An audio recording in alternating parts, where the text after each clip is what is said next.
Hey everybody, it's Safi and Marco Dish Out on Movies, the only movie review show on YouTube to review movies in terms of food. It's just Marco here once again, and I am here today to talk about a non-horror movie. You know what happened last night? It it was sort of like the ultimate wake up call, or not wake up call, but just like an open statement for me to see, like, with my own eyes. Movies have gotten really, really bad to the point of where it's legitimately hard to find a good movie to watch that comes out now. And so what happened was I got Red Lobster, and it was funny because I was really happy. They gave me double crab. They gave me a whole pound of crab. They're only supposed to give me a half a pound because it was a side. It was like part of the entree. And then I got a really incredible margarita of the month of October from Chili's. And it was called a Fang Rita. And you got tequila and you got blood orange syrup. And it was so delicious. It paired so well with the food from Red Lobster. It was very, very good dinner.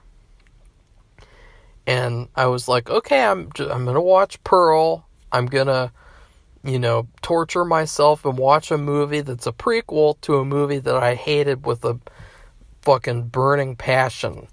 Because if you guys don't know, Pearl, this movie that just came out, it's a prequel to X. And X was one of the worst movies I've ever seen. It was a pretentious BS movie.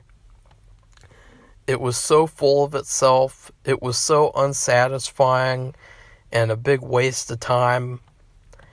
And the characters were so unlikable. You didn't care what happened to them. You had this girl who has a boyfriend, and then what does she do? She says, I can do whatever I want. I'm going to act in a porno now.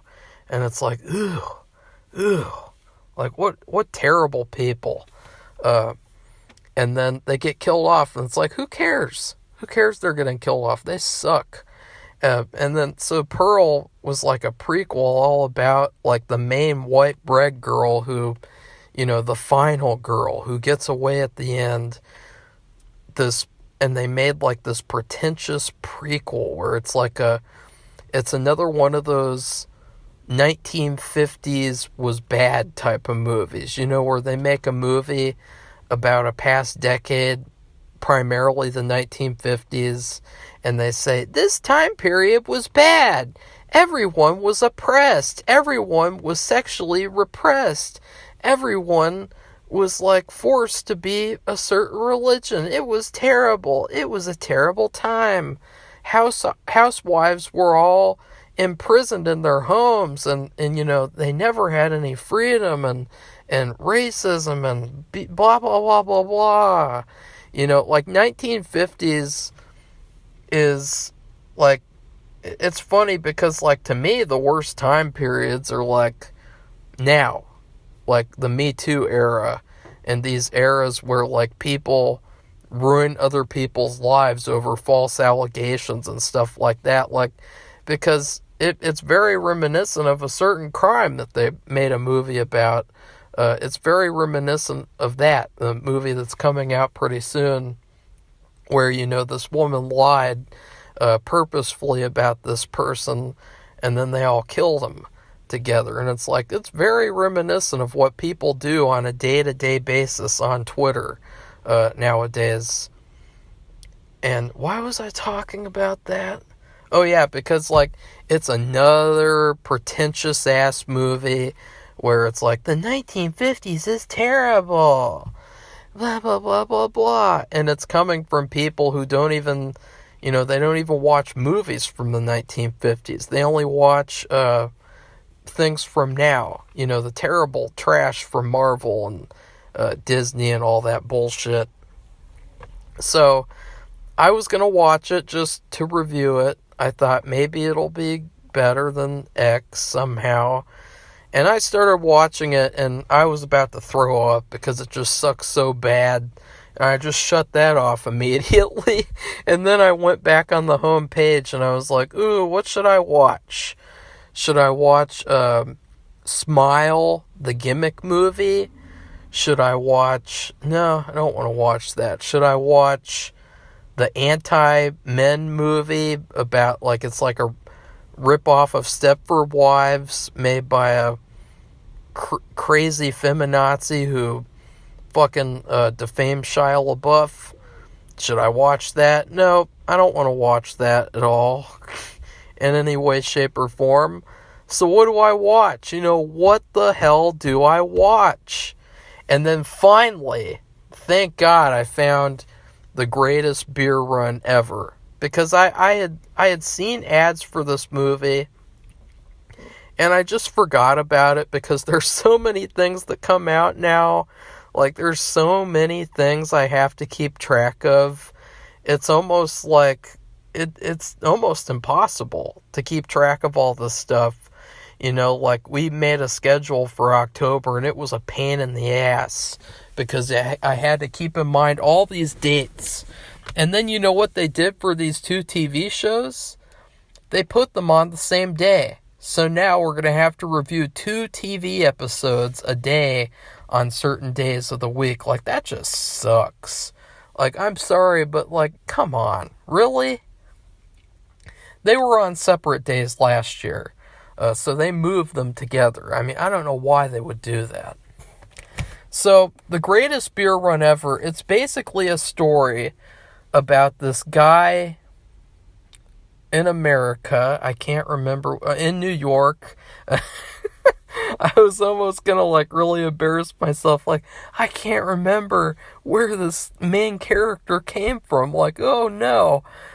And this New York guy, and he's sort of a loser in a way. I mean, he just kind of lacks motivation. I can kind of relate to that in some ways. Like, he says he's going to do stuff and then he doesn't do it. And, I relate to that a lot. And so then he gets himself into a mess because he says, I'm going to go to Vietnam and I'm going to give all my friends in the war beer. And I'm going to bring them all beer. And, like, the most crazy, dumb idea I've ever heard. But, like, dumb in, like, a funny, fun way. Like, this would be a great adventure story. And so he's basically, he has to do it. I mean, it's like, if he doesn't do this, he's really gonna never, it was meant for him to do it. It was definitely, like, meant for him to have to go through that, and it changed him for the better. And so the whole movie is him in Vietnam while the stupid-ass war is going on, and he's giving all of his friends beer, and he's finding them and tracking them down, and then he has to get out of Vietnam, and that's the hard part. That's the real hard part. And I really liked this movie a lot. Like, I was so happy because I was like, yes! I am so glad I remembered this movie came out because it's such a good story. It's such a fun story. It has a lot of heart. It has a lot of great real meaning behind it. It's not like hiding behind some other story to tell their bullshit agenda. The whole story is inherently anti-war. Like, if you watch this movie and you think, like, oh, this movie has an agenda, it's like, that's the story. Like, if you look at the story through this guy's eyes, like, yeah, you're gonna feel the same way he does, because the stuff that you see is, like, it's pretty bad, and it's just honestly a reminder of how bad war is. Any war ever. Not just one war, not just a modern war, not just like a little scrimmage there and a little scrimmage here. Every war ever is bad. Everyone. The people who decide to do them are bad. The people who decide to fight in them are not bad. That's what this movie says, is, it's fine to be anti-war, because being anti-war is not being, like, anti, your fellow American. It's being anti, politicians, all the people who decide to go to war to begin with. Those are the real bad people. Those are the people who need to be held accountable. And it's really true for this film. I mean, you never even get to see those people who are behind everything. You just kind of feel their sinister presence in the background, like, people giving orders and telling people what to do from up above. And it just feels like, this is very unnatural. It's a very unnatural situation. And that's a reason why, a lot of war movies, like those stupid 60s, like cornball war movies, like with John Wayne, and his faggoty ass, they're so fake and they're so fraudulent, because if they showed like a real war movie like 1917, Platoon, Full Metal Jacket, there's nothing nice or worth glorifying about a war. And so I really like that this movie was yet another movie to add to the catalog of actual good war movies that aren't these contrived, sugary, those types of movies where you see like a bunch of guys, they're dressed up in their little army outfits, they sit around talking and saying, "Hey, I'm from Brooklyn. Hey, I'm from Philadelphia. Hey, I'm from Florida. I miss my sweetheart. I really want to eat some beans right now." Like that. And then, oh no, there's a bad guy. Oh, I got the bad guy. Jimbo. Oh, good job, Peter. Like that's these fucking war movies from back then. They're such trash. And I've seen them. I can say that for a fact. I've seen them. But what I loved about what this movie did was, to me, this movie took what could have been a fantastic true story movie, and I don't know if it was intentional or not, but they really made it like a sitcom almost. This felt like a 1960s sitcom to me. In spirit, the way that it was, they could have put this in black and white, and it would have actually made the movie pretty good in terms of like this. It could have easily been in black and white, and you could have said this is like a sitcom pilot episode, because that's what it felt like. Like the whole movie was just so outrageous, and it was so fun, and it was so funny. It had so much heart. And to me, too, I really thought when watching this movie, you know what should have happened? The guy who directed this movie, he should have been the one to direct the Munsters movie. He should have been the one to make the Munsters movie, because he knows what to do. Because even though this movie was very outrageous and funny, it did have a lot of serious undertones to it. And that's kind of what I loved about the movie as well, was it was subtle. They talked a lot in the movie about showing what's on the news, showing all these dead people in the war on the news, on TV, the effects that has. And of course, obviously, you get a lot of bad effects from that, but there's a certain argument where it's like, no, they're showing the truth. And they do that in this movie, but they do it in a way where, like, you don't feel overwhelmed and, like, grossed out and sick to your stomach. And so I really love the way that this movie, it had that old movie type of spirit where, older movies, they didn't, like those fake war movies, they didn't just, like, have these, like, grisly images of war, like in Platoon, where you see the Willem Dafoe and he's like flailing his arms around as he gets shot a million times. Like, they don't have stuff like that. To be fair, the older war movies, they didn't have any of that. So you have these two extremes. You know, you have Platoon, and then you have the, like, I don't know, like Battle of Britain or whatever, movies like that. Two extremes. You need, like, a middle ground, in my opinion, in order to, like, make an iconic war movie. You know, it doesn't matter, though, because at the end of the day, in my opinion, I'm sick of seeing war movies. Like, 1917 to me is like the perfect war movie. Like, you don't really need to watch any war movie after that. And so I think another good thing about this movie is the fact that it made me fine with the fact that it was a war movie. Like, I hate watching war movies.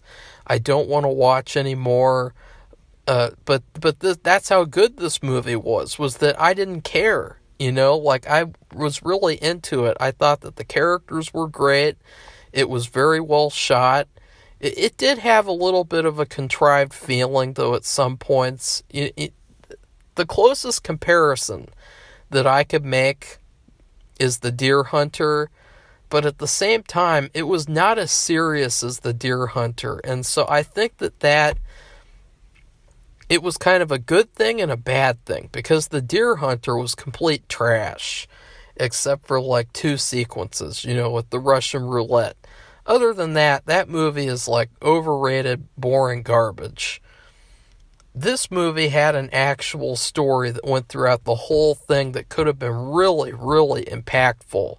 But instead, they kind of don't make it as impactful as it could have been.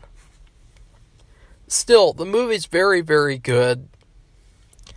It has a lot of great dialogue that you'd expect from the guy who wrote Dumb and Dumber. You know, there's a lot of funny lines, like, I think one of them was like the father, he says, like, nobody can die sleeping until 3 p.m, or nothing dangerous can happen to someone who does that, or something like that. I don't know. But the guy, he just kept on sleeping and sleeping and sleeping. And then, of course, he was starting to do that in the war, too. And then his friend had to wake him up, and people kept on having to wake him up. I thought that was hilarious as well, because he just had no idea what he was getting himself into. And I loved the comedy, the comedic, like, consequences of that, but the dramatic consequences as well, because he realizes as the movie goes on, like, oh, I went to the Vietnam War for fun. I went there for fun, and it was a really bad idea. You know, there's nothing about this that's fun or that's it's exciting or anything. It's horrible. It's just complete horror, and it's not something to celebrate and pretend like it's some sort of, like, I don't know, like, thing to be proud of. You know, it's horrible. And there were some moments, particularly with Zac Efron's character, the main character, Chicky. He could have used some more takes, some more direction, because there were these certain moments where bad things would happen, and his eyebrows would, like, scrunch up, and then he would make, like, a frowny face, like a little bit of an open frowny face. But it wasn't too much. It was just like, and it just was not very convincing to me. Like, it was kind of laughable. It also reminded me of Tropic Thunder. Like, to me, this movie kind of felt like, what if you actually got to see the movie that they were trying to make in Tropic Thunder? Does that make any sense, guys? Like, I wonder if you guys would agree, because, I mean, that's the feeling that I got the whole movie.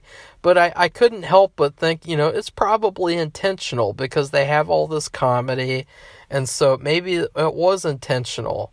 But it was still funny regardless, because I was like, I really hope people see this movie, you know, just because it's on Apple TV Plus, or whatever the fuck, like, still, watch the movie. And that would be another strange thing, is that, the people who made this movie, the company, Apple TV Plus, Apple, if they support any war in general, this is automatically a very strange movie because, you have this company that supports war and supports killing, and they're making a movie saying all war is bad and all wars are crime scenes. That doesn't really make much sense to me. And that's something that I thought about near the end as well, was that I wonder if Apple is like one of those companies with the Ukrainian flag on their logo or something like that. I wonder if it's one of those companies, where they support murder and all that type of stuff. They support war as long as it's in their favor. So, anyways, there's a lot of great stuff in the movie. There's a lot of great points where you have this character, and it's sort of like a fish out of water story as well. There was a hilarious moment where he has to put a helmet on and he's given a gun, and they're like, no, actually, let's not give him a gun. And he just looks like a tourist. He looks so hilarious. Just that it's so outrageous. It's so funny. And it also, another movie you could compare this to is Strange Brew. This movie gives me a little bit of a feeling like Strange Brew. And of course, that movie was a great movie about beer, where these two guys go to a beer factory after they find mice in their beer. And it's some big problem, and it's pretty hilarious. That's another comparison. Other problems would be, or other things to say that are good would be, the other actors who play his friends are pretty good. They all do their job pretty well. The one thing I would say, though, is that the movie mostly all hinges upon you caring about these friends and caring about this guy's relationship with them. You hardly even get to see their relationships, you see his relationship with these guys at home who aren't even in the war yet. I guess they never go to war, or they went to the war before. They never went, actually, now that I think about it, as far as I know. They show more interaction with them than interaction before the war with those guys. And so, when he sees these people there, or when he finds out that maybe a couple of them didn't make it or got injured, it doesn't really feel that effective, because it's oh, I guess that guy's his friend. Basically, they could have said anyone was his friend there. Any guy walking around. It didn't really have much of an emotional connection with me.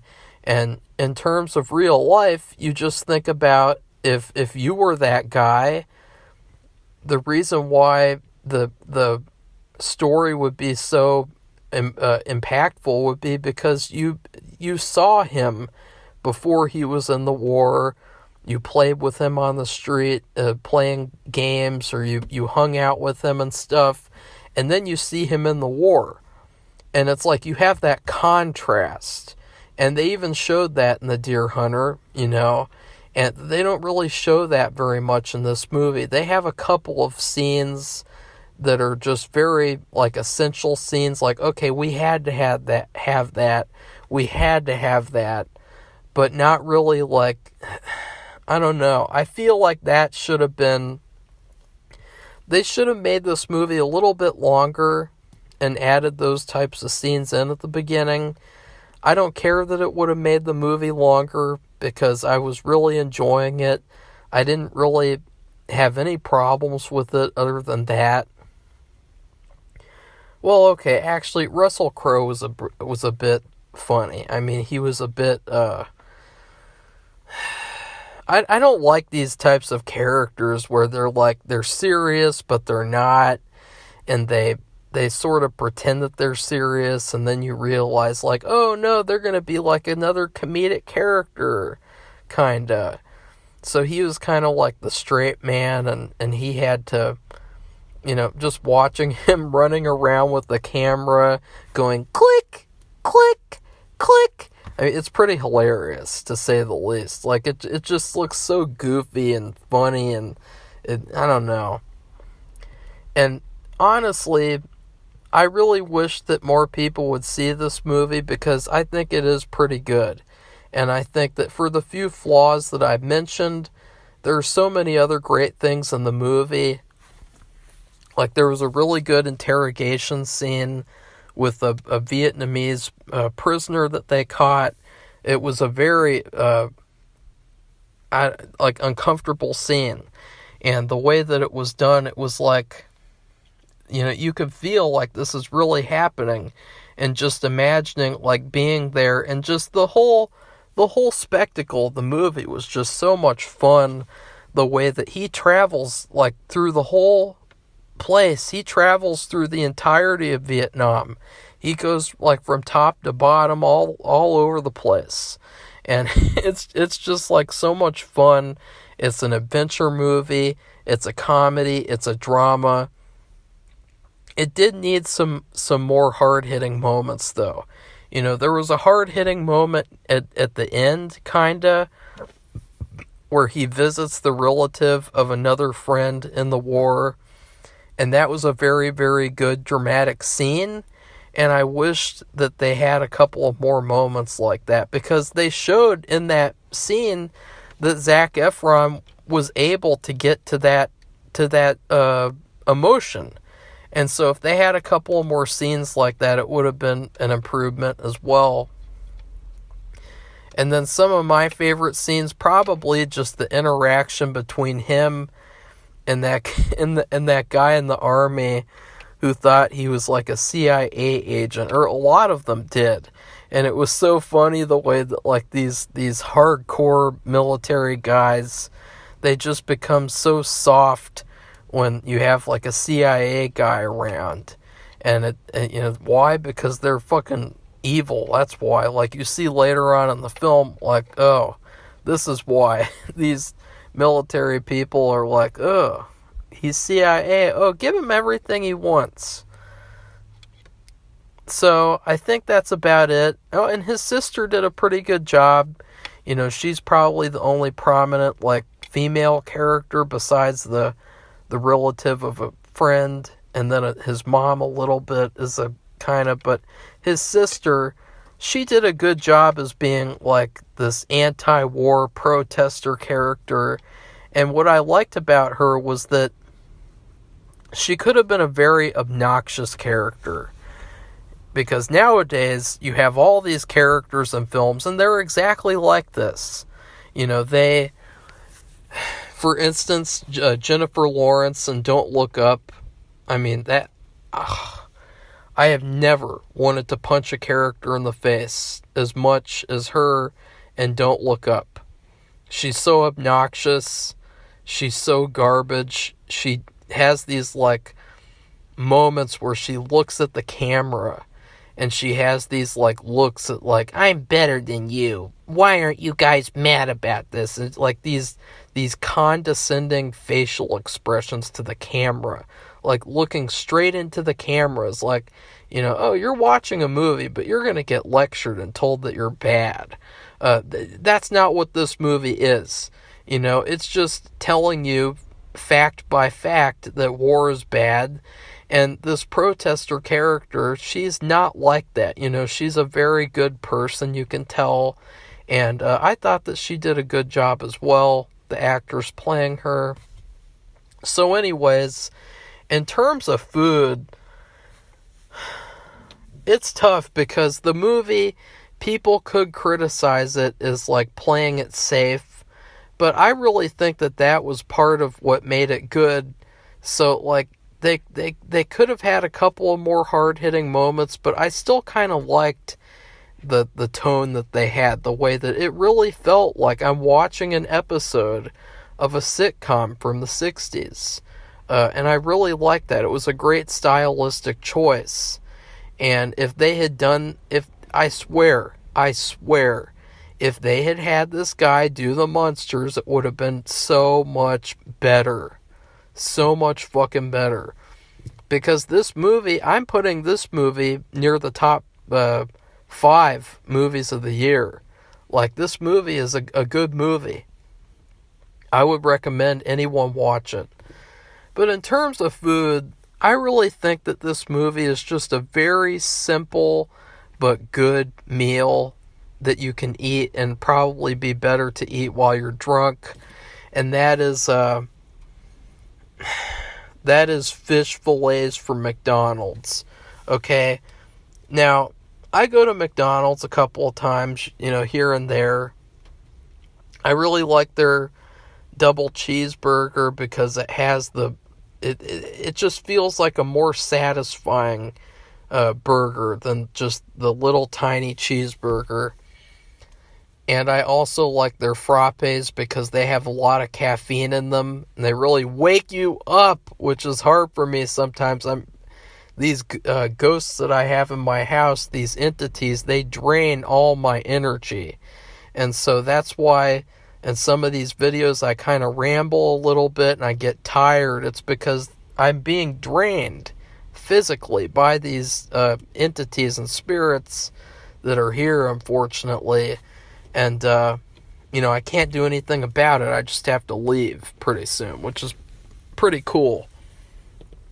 But, this movie, it really reminds me of, like, going to McDonald's and, like, okay, I'm like a fish fillet, fries, and a shake or a soda, whatever you like to drink at McDonald's. But the point is that it's good. And that, even though it's McDonald's, even though it could be better, it could be like Culver's, the greatest restaurant of all time, Culver's, the greatest fast food.